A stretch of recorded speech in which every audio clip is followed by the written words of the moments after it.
साथियों नमस्कार। समस्तीपुर एकेडमी के ऑनलाइन प्लेटफॉर्म में आप सभी का स्वागत है। तो कैसे हैं आप लोग? आशा करते हैं अच्छे होंगे, स्वस्थ होंगे, एकदम मस्त होंगे।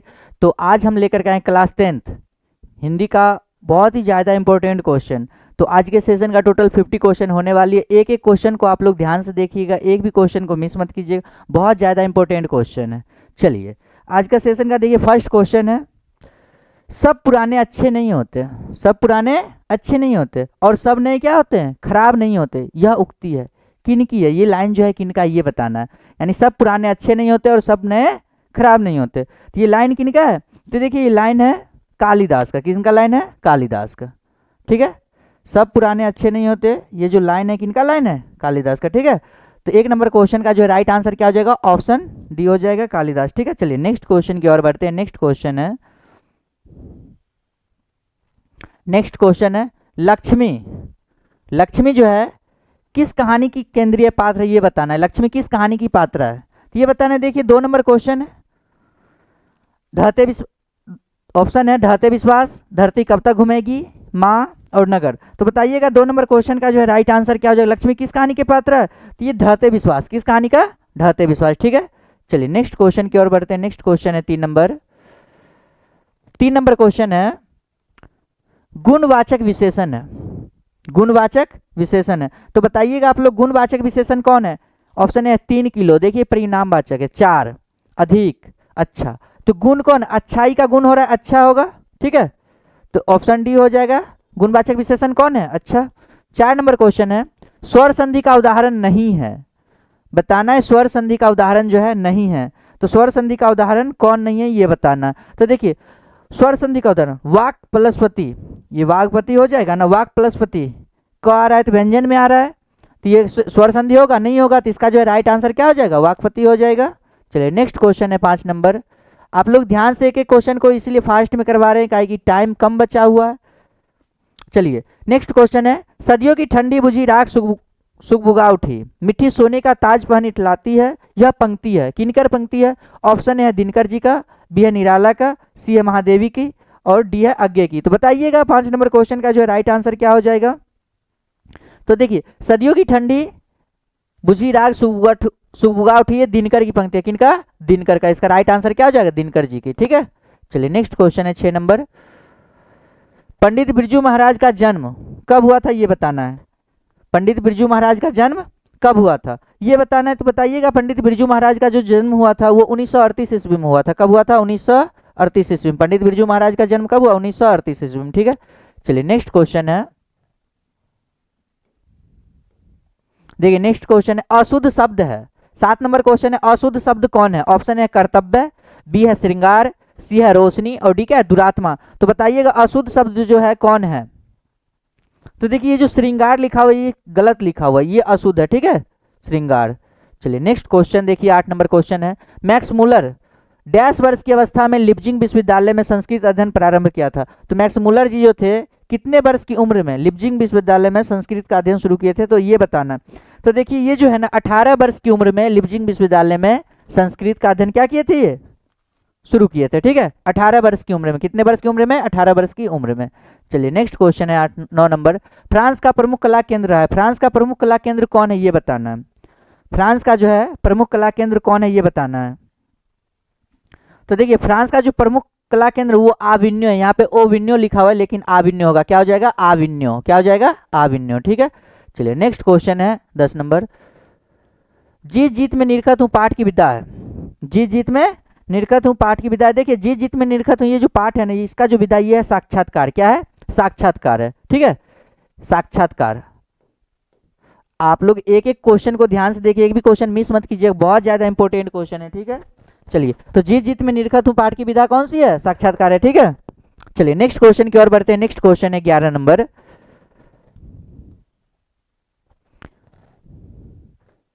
देखिए 11 नंबर क्वेश्चन है, दुर्दांत मानवीय विभीषिका का चित्रण करने वाली कविता है। दुर्दांत मानवीय विभीषिका का चित्रण करने वाली कविता है। तो 11 नंबर क्वेश्चन का जो है राइट आंसर क्या हो जाएगा, बताइएगा आप लोग। तो देखिए ये हिरोशिमा का लाइन है, दुर्दांत मानवीय विभीषिका का चित्रण करने वाली कविता है। ये कौन सी? हिरोशिमा का। ठीक है, किसका? हिरोशिमा का। ठीक है, चलिए नेक्स्ट क्वेश्चन है 12 नंबर, अधर्म में कौन सा उपसर्ग है? देखिए उपसर्ग यानी जो शब्द के शुरू में लगकर उसके अर्थ में परिवर्तन ला देता है उसे क्या कहते हैं, उपसर्ग कहते हैं। तो उपसर्ग जो है अधर्म में कौन सा उपसर्ग है ये बताना है। तो देखिए अ हटाते हैं तो धर्म एक शब्द बन जाता है और अ लगाते हैं तो अधर्म बन जाता है, तो इसका उपसर्ग क्या हो जाएगा, अ हो जाएगा। ठीक है, इसका उपसर्ग क्या हो जाएगा, अ। चलिए नेक्स्ट क्वेश्चन है 13 नंबर। लिखाई में कौन सा प्रत्यय है, तो प्रत्यय शब्द के अंत में लगता है। प्रत्यय कब लगता है, शब्द के अंत में लगता है ना। तो देखिए लिखाई में कौन सा प्रत्यय है, option A B C D करके दिया हुआ है, तो लिखाई बताइएगा आप लोग। 13 नंबर क्वेश्चन का जो राइट आंसर कौन सा हो जाएगा, लिख प्लस आई, लिखाई हो जाएगा, तो क्या हो जाएगा, ऑप्शन डी हो जाएगा। क्या हो जाएगा, ऑप्शन डी। चलिए नेक्स्ट क्वेश्चन की ओर बढ़ते हैं। नेक्स्ट क्वेश्चन है 14 नंबर। अति सुधो स्नेह को मारा गया जही नेक स्याना बांक नहीं, यह पंक्ति किस कवि की है। तो 14 नंबर क्वेश्चन का जो राइट आंसर क्या हो जाएगा बताइएगा आप लोग। तो देखिए 14 नंबर क्वेश्चन, ये जो पंक्ति अति सुधो स्नेह को मारा, ये घनानंद की पंक्ति है। किनकी पंक्ति है, घनानंद की। चलिए नेक्स्ट क्वेश्चन है 15 नंबर। नलिन बिलोचन शर्मा जी का जन्म कब हुआ। तो देखिए नलिन बिलोचन शर्मा जी का जो जन्म हुआ था ना वो कब हुआ था, तो ये 1916 ईस्वी में हुआ था। नलिन बिलोचन शर्मा जी का जन्म कब हुआ था, 1916 ईस्वी में, ऑप्शन सी हो जाएगा। चलिए नेक्स्ट क्वेश्चन है 16 नंबर। हिंदी के आदि कवि हैं, हिंदी के आदि कवि कौन है। 16 नंबर क्वेश्चन का जो राइट आंसर क्या हो जाए, हिंदी के आदि कवि। तो देखिए चंदर बरदाई हैं, कौन है, चंदर बरदाई। ठीक है, चलिए नेक्स्ट क्वेश्चन है 17 नंबर। सावरदैया डैश भाषा के सफल कहानीकार है।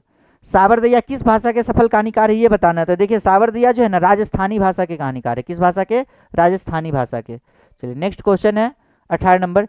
साहित्य के निर्माण में प्रतिभाशाली मनुष्य की डैश भूमिका होती है। साहित्य के निर्माण में प्रतिभाशाली मनुष्य की क्या भूमिका होती है ये बताना है। तो देखिए निर्णायक भूमिका होती है। कौन सी भूमिका होती है, निर्णायक भूमिका। ठीक है, चलिए नेक्स्ट क्वेश्चन की ओर बढ़ते हैं। नेक्स्ट क्वेश्चन है 19 नंबर। रंगप्पा था, रंगप्पा कौन था। तो देखिए रंगप्पा एक जुआरी था। रंगप्पा कौन था, रंगप्पा क्या था, एक जुआरी था। ठीक है, इसका राइट आंसर ए हो जाएगा। चलिए नेक्स्ट क्वेश्चन है 20 नंबर। शुद्ध वाक्य है, शुद्ध वाक्य क्या हो जाएगा बताइएगा आप लोग। शुद्ध वाक्य देखिए 20 नंबर क्वेश्चन का जो है राइट आंसर क्या होगा बताइएगा। शुद्ध वाक्य है तो देखिए आज की ताजी खबर, आज की ताजा खबर होगा, ये गलत है। रोटी ताजी है, ये सही है। दाल अच्छी है, यहाँ पे अच्छा लिखा हुआ है, ये अच्छी होता तभी। हवा बहता, हवा बहती है, तो क्या हो जाएगा, रोटी ताजी है। 20 नंबर क्वेश्चन का राइट आंसर क्या हो जाएगा, रोटी ताजी है। चलिए नेक्स्ट क्वेश्चन है 21 नंबर। लेखक के घर में, लेखक के घर में मछली कौन खाता था। तो 21 नंबर क्वेश्चन का जो है राइट आंसर बताइएगा। लेखक के घर में मछली कौन खाता था। तो देखिए लेखक के घर में ना मछली पिता खाता था, पिताजी जो थे ना वो मछली खाते थे। ठीक है, चलिए नेक्स्ट क्वेश्चन है 22 नंबर। लेखक के रिश्तेदार बहादुर पर क्या आरोप लगाए। लेखक के जो रिश्तेदार थे बहादुर पर क्या आरोप लगाए थे, पैसे चुराने का आरोप लगाए थे ना। कितने रुपए चुराने का आरोप, आप लोग कमेंट बॉक्स में बताइएगा कितने रुपए चुराने का आरोप लगाए थे। ठीक है, चलिए नेक्स्ट क्वेश्चन है 23 नंबर। मेरे बिना तुम प्रभु पाठ के लेखक है। मेरे बिना तुम प्रभु पाठ के लेखक कौन है। तो देखिए मेरे बिना तुम प्रभु, लेखक नाम जो राइटर नाम तो याद ही रखिएगा, इसका क्या हो जाएगा, रेनर मारिया रिल्के। ठीक है, आप लोग लेखक का जन्म मृत्यु और राइटर नाम जो कविता कहानी कौन लिखे इनका नाम तो जरूर याद रखिएगा। नेक्स्ट क्वेश्चन है 24 नंबर। तत्पुरुष समास का उदाहरण नहीं है। तो बताइएगा तत्पुरुष समास का उदाहरण नहीं है कौन सा हो जाएगा। देखिए राजा का पुत्र तत्पुरुष समास है। पवन पुत्र, पवन का पुत्र तत्पुरुष। वन में वास तत्पुरुष समास है, सब में व्यक्ति चिन्ह रहा है। चौराहा, चार राहों का समाहार, व्यक्ति चिन्ह है, तत्पुरुष समास का उदाहरण यही नहीं है, चौराहा। चलिए नेक्स्ट क्वेश्चन है 25 नंबर। अविभाव समास है। अविभाव समास में कौन सा पद प्रधान होता है ये बताना है। 25 नंबर क्वेश्चन अविभाव। तो देखिए अविभाव समास में ना पूर्व पद प्रधान होता है, पूर्व। ठीक है, पूर्व पद क्या होता है, प्रधान होता है। चलिए नेक्स्ट क्वेश्चन है 26 नंबर। भारत में बेरोजगारी का कारण क्या है। तो बताइएगा भारत में देखिए बेरोजगारी का कारण क्या है, जाति प्रथा। भारत में बेरोजगारी का कारण क्या है, जाति प्रथा। ठीक है, चलिए नेक्स्ट क्वेश्चन की ओर बढ़ते हैं। नेक्स्ट क्वेश्चन है 27 नंबर। शुद्ध शब्द है, बताइएगा 27 नंबर क्वेश्चन का जो राइट आंसर क्या हो जाएगा, शुद्ध शब्द कौन सा है। तो देखिए शुद्ध शब्द जो है ना, देखिए अभिलाषा, ये सही है, ये अभिलाषा से, ये देखिए अभी में ये हर्षी कार रहता, लेकिन ये भी गलत है, ये भी गलत है, ये भी गलत है। तो शुद्ध शब्द क्या हो जाएगा, ये अभिलाषा, ऑप्शन ए सही हो जाएगा। ठीक है, चलिए नेक्स्ट क्वेश्चन है 28 नंबर। घनानंद कवि है। घनानंद कैसे कवि, रीति मुक्त है, रीतिबद्ध है, या रीति सिद्ध है, या छायावादी है। तो 28 नंबर क्वेश्चन का जो राइट आंसर क्या होगा बताइएगा आप लोग। ठीक है, तो देखिए घनानंद जो कवि है ना वो रीति मुक्त कवि है। कौन सा कवि है, रीति मुक्त कवि है। ठीक है, चलिए नेक्स्ट क्वेश्चन है 29 नंबर। जन्म से ही पागल है कौन। तो देखिए जन्म से पागल कौन है? 29 नंबर क्वेश्चन का जो राइट आंसर क्या होगा बताइएगा। देखिए जन्म से पागल है कौन? मंगू। नेक्स्ट क्वेश्चन है 30 नंबर, लेखक को मछली खाने से किसने मना किया? लेखक को मछली खाने से देखिए किसने मना किया था? 30 नंबर क्वेश्चन का जो राइट आंसर क्या होगा बताइएगा। तो लेखक को मछली खाने से ना माँ जी ने मना किया था। किसने? माँ ने, ठीक है, क्योंकि घर में मछली और ना माँ को अच्छा नहीं लगता था। अगला क्वेश्चन है पंडित बिरजू महाराज। पंडित बिरजू महाराज डैश साल के थे तभी उनके पिता का देहावसान हो गया? यानी पंडित बिरजू महाराज कितने साल के थे जो उनके पिताजी क्या हुए? डेट कर गए, मर गए। तो 9.5 साल की उम्र में। कितने साल की उम्र में? 9.5 साल की उम्र में, ठीक है। नेक्स्ट क्वेश्चन है 32 नंबर, स्वामी विवेकानंद ने वेदांतियों का वेदांती किसे कहा है? स्वामी विवेकानंद ने वेदांतियों का वेदांती किसे कहा है? मैक्स मूलर को। किसको कहा है? मैक्स मूलर को, ठीक है। किसको कहा है? ऑप्शन सी हो जाएगा, मैक्स मूलर को। नेक्स्ट क्वेश्चन है 33 नंबर, आज के सेशन का टोटल 50 क्वेश्चन करवाएंगे और बहुत ज़्यादा इंपॉर्टेंट क्वेश्चन है। आप लोग एक एक क्वेश्चन को ध्यान से देख। दही वाली मगम्मा पाठ के लेखक कौन है? 33 नंबर क्वेश्चन का राइट आंसर क्या होगा बताइएगा। दही वाली मगम्मा पाठ के लेखक कौन है? तो देखिए इसका जो राइट आंसर है श्रीनिवास हो जाएगा। क्या हो जाएगा? श्रीनिवास। चलिए नेक्स्ट क्वेश्चन है 34 नंबर, स्वर संधि का उदाहरण है, बताना है 34 नंबर क्वेश्चन का राइट आंसर क्या हो जाएगा। स्वर संधि का उदाहरण कौन है? तो देखिए वधु प्लस उत्सव, वधुत्सव, ये स्वर संधि का उदाहरण है, ठीक है। चलिए नेक्स्ट क्वेश्चन देखिए 35 नंबर, ललित निबंध कौन है? ललित निबंध कौन है? 35 नंबर क्वेश्चन का जो राइट आंसर क्या हो जाएगा बताइएगा। ललित निबंध कौन है? तो देखिए नाखून क्यों बढ़ते हैं, ये ललित निबंध है। नाखून क्यों बढ़ते हैं, ये क्या है? ललित निबंध है, ठीक है। नेक्स्ट क्वेश्चन है 36 नंबर, नौबत खान इबादत पाठ के लेखक में केंद्र में कौन है? नौबत खान इबादत पाठ जो है ये केंद्र में है बिरजू महाराज हैं या बिस्मिल्लाह खां है, जाकिर हुसैन है, या इनमें से कोई नहीं? तो बताइएगा 36 नंबर क्वेश्चन का जो राइट आंसर क्या हो जाएगा। तो देखिए ये इसका नौबत खान इबादत पाठ के जो केंद्र में वो बिस्मिल्लाह खां है। कौन है? बिस्मिल्लाह खां। कौन है? पाठ के केंद्र में बिस्मिल्लाह खां का बात है, ठीक है। चलिए नेक्स्ट क्वेश्चन है 37 नंबर, सर्वनाम का भेद है, सर्वनाम का भेद कौन सा ये बताना है। सर्वनाम का भेद है यानी कौन सा भेद है सर्वनाम का ये बताना है। तो संबंधवाचक। कौन सा? संबंधवाचक, ठीक है। क्योंकि द्रव्यवाचक संज्ञा है, व्यक्तिवाचक संज्ञा है, भाववाचक संज्ञा है, संबंधवाचक क्या हो जाएगा? सर्वनाम का भेद हो जाएगा, ठीक है। चलिए नेक्स्ट क्वेश्चन है 38 नंबर, तीन बेटे की माँ कौन है? सीता। तीन बेटे की माँ कौन है? 38 नंबर क्वेश्चन का राइट आंसर क्या हो जाएगा? सीता। तीन बेटे का नाम क्या था? कैलाश नारायण बिजू था ना, उन सब का पत्नी राधा, भंवरी, पुष्पा, ये सब था ना। तीन बेटे की माँ कौन है? सीता। चलिए नेक्स्ट क्वेश्चन की ओर बढ़ते हैं। नेक्स्ट क्वेश्चन है 39 नंबर, निम्नलिखित में सर्वनाम है, सर्वनाम कौन है ये बताना है। 39 नंबर क्वेश्चन का जो राइट आंसर क्या होगा बताइए। सर्वनाम। तो देखिए सर्वनाम टोटल जैसे यह, वह, वे, ये सब होता है, वह होगा। सर्वनाम कौन सा हो जाएगा? वह। अच्छा विशेषण है, मोहन संज्ञा है। रामधारी सिंह दिनकर की रचित पाठ है, रामधारी सिंह दिनकर की रचित पाठ कौन सी है ये बताना है। हिरोशिमा, जनतंत्र का जन्म, भारत माता, मछली। बताइएगा 40 नंबर क्वेश्चन का राइट आंसर क्या हो जाएगा। देखिए मछली कहानी है, इसका लेखक कौन है? विनोद कुमार शुक्ल है। भारत माता सुमित्रानंद पंत है। तो रामधारी सिंह जनतंत्र का जन्म रामधारी सिंह दिनकर। हिरोशिमा का आप लोग बताइएगा कमेंट बॉक्स में। देखिए द्वंद्व समास है, द्वंद्व समास कौन सा है? तो देखिए द्वंद्व समास ये दिख रहा है आप लोगों को, द्वंद्व समास दिन रात हो जाएगा। क्या हो जाएगा? द्वंद्व समास कौन सा है? दिन रात। 41 नंबर क्वेश्चन का राइट आंसर क्या हो जाएगा? ऑप्शन सी, दिन रात, ठीक है। चलिए नेक्स्ट क्वेश्चन है 42 नंबर, आज के सेशन का टोटल 50 क्वेश्चन करवाया जाएगा। द्रव्यवाचक संज्ञा का उदाहरण है, द्रव्यवाचक कौन संज्ञा ये बताना। तो देखिए द्रव्यवाचक तेल जो ये क्या है, इसको माप या तौल सकते हैं, तो ये द्रव्यवाचक संज्ञा है। चलिए नेक्स्ट क्वेश्चन की ओर चलते हैं। नेक्स्ट क्वेश्चन है 43 नंबर, सरहपाद की कीर्ति है, सरहपाद की कीर्ति कौन सी है ये बताना है।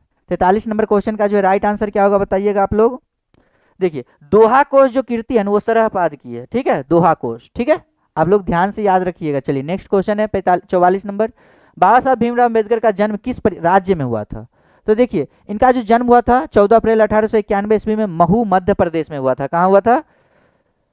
14 अप्रैल 1891 ईस्वी में।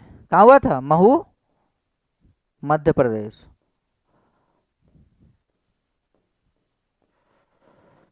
चलिए नेक्स्ट क्वेश्चन की ओर बढ़ते हैं। नेक्स्ट क्वेश्चन है 45 नंबर, कविता नहीं है। बताइएगा आप लोग, कविता नहीं है कौन? एक वृक्ष की हत्या, या लौट कर आऊंगा, फिर नौबत खाने इबादत, हमारी नींद। तो 45 नंबर क्वेश्चन का जो है राइट आंसर क्या होगा बताइए? कविता नहीं है। तो देखिए ये जो है ना, नौबत खाने में इबादत, ये कविता नहीं है। ठीक है, नौबत खाने में इबादत ये क्या है? कविता नहीं है। चलिए नेक्स्ट क्वेश्चन है 45 के बाद 46 नंबर, रामधारी सिंह दिनकर का जन्म किस जिले में हुआ ये बताना है। रामधारी सिंह दिनकर का जन्म किस जिले में हुआ ये बताना है आप लोगों को। ठीक है, तो देखिए रामधारी सिंह दिनकर का जो जन्म हुआ था ना, सिमरिया के आसपास बेगूसराय जिला में हुआ था। ऑप्शन है, देखिए सी नंबर ऑप्शन है। 47 नंबर क्वेश्चन, निम्नलिखित में से विशेषण का भेद नहीं है। तो देखिए 47 नंबर क्वेश्चन का जो राइट आंसर क्या हो जाएगा बताइएगा आप लोग? विशेषण का देखिए गुणवाचक विशेषण है, परिमाणवाचक, संज्ञावाचक, ये तीनों तो विशेषण, लेकिन प्रविशेषण इसका भेद नहीं है। ठीक है, प्रविशेषण विशेषण का भेद नहीं है। ठीक है, चलिए नेक्स्ट क्वेश्चन की ओर चलते हैं। 48 नंबर क्वेश्चन, तार सप्तक का संपादन किसने किया? 48 नंबर क्वेश्चन है, तार सप्तक का संपादन किसने किया? तो देखिए अज्ञा जी ने किए थे तार सप्तक का संपादन। ठीक है, चलिए नेक्स्ट क्वेश्चन है। नेक्स्ट क्वेश्चन 49 नंबर, खोखा के दांत किसने तोड़े? देखिए खोखा के दांत किसने तोड़े? तो मदन ने तोड़े। ठीक है, इसका राइट आंसर क्या हो जाएगा? Option A. नेक्स्ट क्वेश्चन है, आज के सेशन का लास्ट क्वेश्चन है, जार शाही डैश में थी। तो ये जो क्वेश्चन है ना, ये क्वेश्चन का आंसर आप लोग कमेंट बॉक्स में दीजिएगा। ठीक है, बताइएगा जरूर क्या होगा, सोवियत रूस होगा, फ्रांस होगा, नेपाल होगा, या चीन होगा। ठीक है, 50 नंबर क्वेश्चन का राइट आंसर क्या होगा आप लोग कमेंट बॉक्स में बताइएगा। चलिए आज के लिए यहीं तक, फिर मिलते हैं नेक्स्ट क्लास में। Thank you.